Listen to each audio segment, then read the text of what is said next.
یہ ہے ڈیرین gap, Colombia اور پیناما کے بارڈر کے بیچ دنیا کا سب سے خطرناک ایریا۔ اس 100 میل کے ایریا کو کراس کرنے کا مطلب ہے موت کی گھاٹی سے گزرنا۔ اسی ایریا کی وجہ سے آج بھی نارتھ امریکہ اور ساؤتھ امریکہ کسی بھی روڈ یا ریل نیٹ ورک سے آپس میں کنیکٹڈ نہیں ہے۔ پوری ہیومن ہسٹری میں صرف 7 دفعہ اس پورے ایریا کو کسی بھی کار یا جیپ کے ذریعے کراس کرنے کی کوشش کی گئی ہے۔ اتنا خطرناک ہونے کے باوجود کچھ لوگوں کے لیے اس ایریا کو کراس کرنا بہت ہی ضروری ہے۔ ہر سال ہزاروں بلکہ لاکھوں لوگ south American countries especially Colombia, Ecuador اور وینزویلا سے اس ایریا کو کراس کر کے ایک اچھی لائف کا ڈریم لیے سینٹرل اور نارتھ امریکہ جانے کی کوشش کرتے ہیں۔ 2022 میں 2.5 لاکھ لوگوں نے اس ڈیرین گیپ کے تھرو میکسیکو اور پھر یونائٹڈ اسٹیٹس جانے کی کوشش کی، لیکن ان 2.5 لاکھ میں سے کئی 100 لوگ اس گیپ کو کراس کرتے ہوئے مارے گئے۔ آخر اس 100 میل کے ایریا میں ایسا کیا ہے کہ اسے دنیا کا سب سے خطرناک ایریا مانا جاتا ہے، اور اتنا پیسہ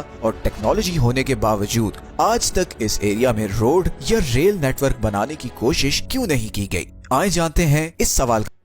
21st سینچری میں جہاں تپتے ہوئے ریگستانوں میں بھی اسٹیٹ آف دی آرٹ شہر بنائے گئے ہیں، وہی اس چھوٹے سے ایریا میں روڈ یا ریل بنانا اتنا مشکل کیوں ہے؟ اس کی 4 ریزنز ہیں۔ سب سے پہلی وجہ ہے خطرناک موسم۔ ڈیرین گیپ لائن آف ایکویٹر سے کچھ 100 کلومیٹرز اوپر ہے، جس کی وجہ سے یہاں کا موسم کافی گرم ہوتا ہے، اور پھر نارتھ اور ساؤتھ پر اٹلانٹک اور پیسیفک اوشنز ہیں، جس کی وجہ سے ہیومیڈیٹی بھی کافی ہائی ہوتی ہے۔ اس سارے ایریا میں بہت زیادہ گھنے جنگل ہیں، اور پورے سال میں مطلب قریباً 365 میں سے 330 دن یہاں بارش ہوتی ہے، جس کی وجہ سے نہ صرف یہاں پر فلیش فلڈز بہت آتے ہیں بلکہ پہاڑوں پر بھی اکثر لینڈ سلائڈنگ ہوتی رہتی ہے۔ اتنی بارش اور فلڈ کی وجہ سے یہاں کنسٹرکشن کرنا بہت مشکل ہے، کیونکہ کنکریٹ ہو، سیمنٹ ہو یا ایسفالٹ، ان سب کو سوکھنے کے لیے خشک اور گرم موسم چاہیے، اور اگر اس سب کا توڑ کر بھی لیا جائے تو یہاں پر دوسری سب سے ڈینجرس چیز ہے خطرناک جانور اور کیڑے مکوڑے۔ ہماری پوری زمین میں اتنے زہریلے سانپ، مکڑیاں اور مچھر کہیں نہیں پائے جاتے جتنے اس ڈیرین گیپ میں ہیں، اور پھر کیونکہ اس سارے ایریا میں دور دور تک کوئی ہاسپٹل، کوئی گھر، کچھ بھی نہیں، تو اگر ان میں سے کوئی بھی چیز آپ کو کاٹ جائے تو آپ کا بچنا آلموسٹ امپاسبل ہے۔ اسی لیے یہاں سے گزرنے والے زیادہ تر لوگ ملیریا، ڈینگی، سانپ کے زہر یا پھر دریا میں ڈوب کر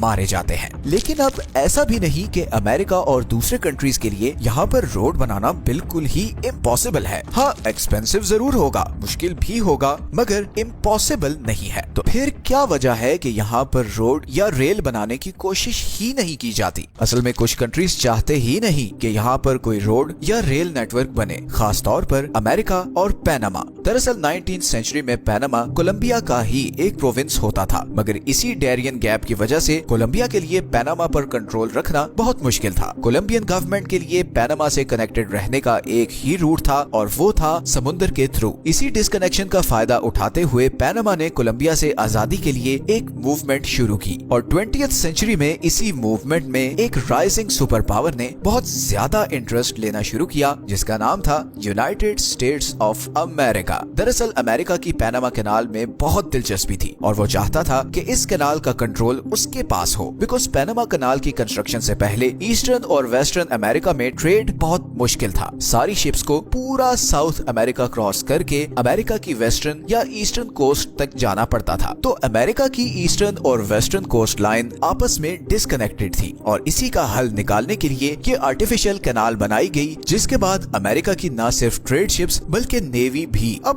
بہت ہی آسانی سے تھوڑے دنوں میں ایک سائڈ سے دوسری سائڈ تک جا سکتی تھی۔ اور اس وقت یہ کانسیپٹ بہت امپورٹنٹ تھا کہ جو بھی پیناما کینال کو کنٹرول کرے گا وہ امریکہ کی ایک بہت بڑی ویکنس کو کنٹرول کرے گا۔ اب کولمبیا اس زمانے میں اس کینال کا کنٹرول امریکہ کو نہیں دینا چاہتا تھا، اور اسی لیے امریکہ نے پیناما کی انڈیپینڈنس موومنٹ میں اس کا بھرپور ساتھ دیا، اور نتیجتاً 1903 میں پیناما ایک انڈیپینڈنٹ کنٹری بن گیا، اور امریکہ پیناما کو ریکگنائز کرنے والا سب سے پہلا کنٹری تھا۔ پیناما کی گورنمنٹ نے بدلے میں امریکہ کو اس کینال کے آس پاس کی ساری زمین پرماننٹ لیز پر دے دی، اور 1999 تک یہ سارا ایریا امریکن گورنمنٹ کے